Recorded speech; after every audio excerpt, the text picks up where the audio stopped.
Hey guys, Professor Bill, Comic Book University, and the Immortal Thor, issue number 2. This was a fantastic book, and it just had everything that you needed to keep you going and say, "Wow, I I need to see the next issue." By the time the end of this issue shows up, you're just looking around like, "Did anybody else see that?"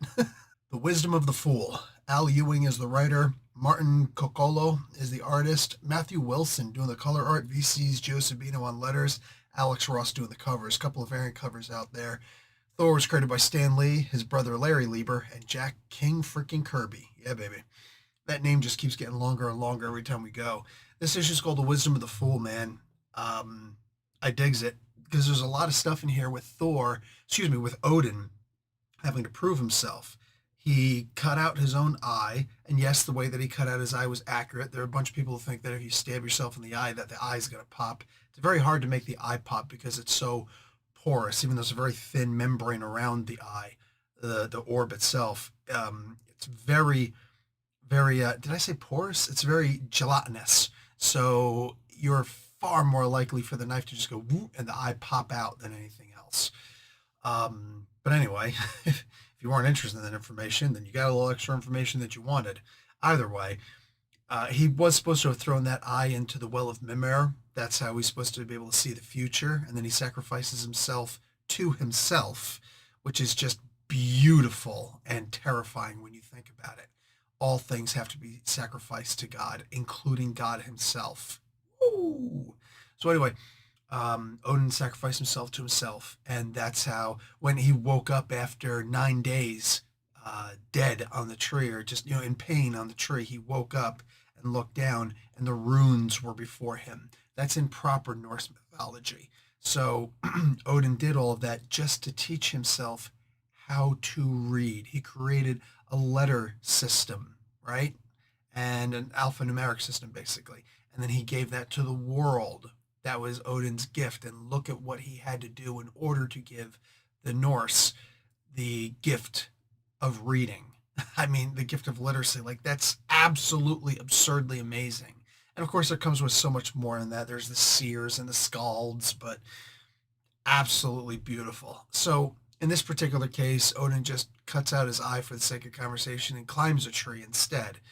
And that's supposed to be about the same. Well, not really. But I guess they're indicating that maybe in some ways every change of the seasons has to have its own sacrifice. Every winter needs a fall.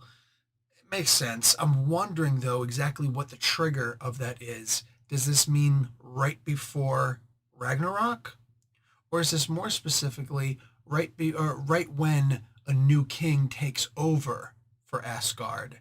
Because that would make more sense in this particular case. I mean, both of them would make sense, but in this particular case, that would make the most sense.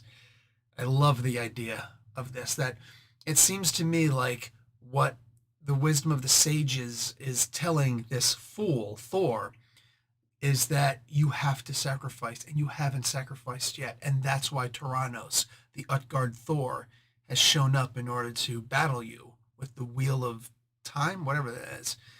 Um, I love it. They gave a little bit more on the origin of Utgard Thor, like just all of this stuff. It's so amazing, and I'm looking forward to seeing more of this unraveled.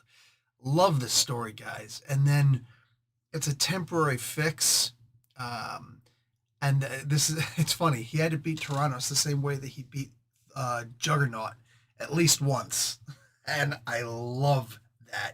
Now you just made this dude into a genuine, true, real life threat. Digging that. But then Thor has been using the Odin power, and that is going to cost you. Now, the truth of the Odin power is that there are the three brothers, the sons of Bor, uh, Vili, V, and then Odin. Odin is the youngest of them, so Vili, V, and Odin. And when they were off, I believe, trying to find Surtur, they're trying to like seek the ends of the worlds in battle and da da da, and they came across this beast that they simply couldn't beat in Surtur. I think this is how it went. And Vili and V sacrificed themselves in order for the idea of sacrifice again, in order for Odin to be able to escape. They gave Odin their power so the line of Bor can continue. So that's the Odin force. It's his own power plus the power of Vili and V. So now Thor should technically have a greater Odin power because it's all three of the brothers together, but in Thor, who already had tremendous powers. If you guys ever read the Norse mythologies, Odin has tested Thor in so many different ways, messing with him in so many different ways, right? To test his strength, but to also test his mettle, to test his patience, to test his wisdom, his fitness to his fitability to take over the throne. He's constantly done that in the proper Norse mythology, and many writers have done a very similar job with Thor in the comic book mythos, if that's what you want to call it. And it seems like Al Ewing is doing no different. Thor doesn't know that there's a test here, but there clearly and evidently, demonstrably is. If he doesn't figure it out soon, his ass is grass, and everything is all about timing here, including when you use the Odin power, it's going to bring on the Odin sleep.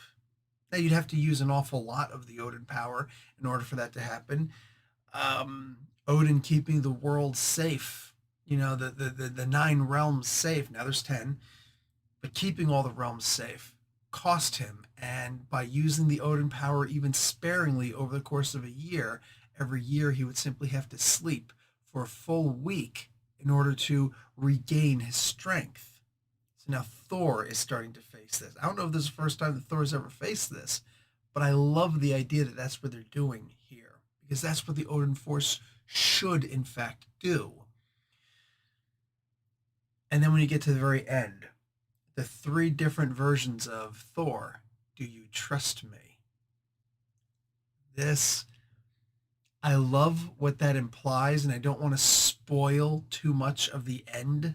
I almost feel like I've said too much as it stands, but man, I look forward next month to being able to talk to you guys about what I think that's supposed to mean, especially the third, do you trust me? This almost feels biblical. When Jesus says to his disciples, you'll betray me 3 times before the sun rises, like before the cock crows. And sure enough, when Jesus is being taken away by the people, Peter, who was Simon, was trying to watch and trying to creep up, and somebody's like, "Hey, this is actually one of Jesus's followers, man." I was like, "What? No, I don't know who you're talking about." Somebody comes and was like, "Hey, yeah, didn't I see you with him?" What? No, no, no, not me. It's like, no, no, no, I'm positive it's you. He's like, "No, it wasn't me," and they like runs away. But as he's running, he hears the cock crowing, and then he realized that he didn't. And so that means that the sun is rising.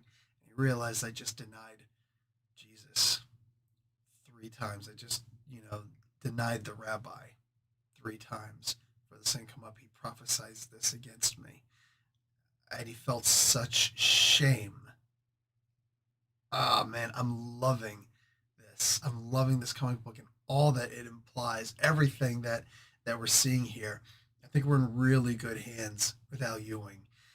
Guys, you're also in good hands. There's only like 24, a little bit more than 24 hours left. If you want to get my book of 300 plus riddles for any kind of fantasy role playing game, or if you just like riddles, there's more than 300 riddles in here. I just added another one to give as a demonstration for how to actually change the riddles so that you can actually alter the difficulty level. So, boom, boom, boom. You can take the riddle and you can make it easier. You can make it harder. You can make it much easier. You can make it much more difficult. You can actually manipulate the difficulty level. And I teach you how to do that with these riddles. And with any riddle that you make, I teach you how to make riddles in here also, where to put them, what to do with them, what the rewards, what the pitfalls could be.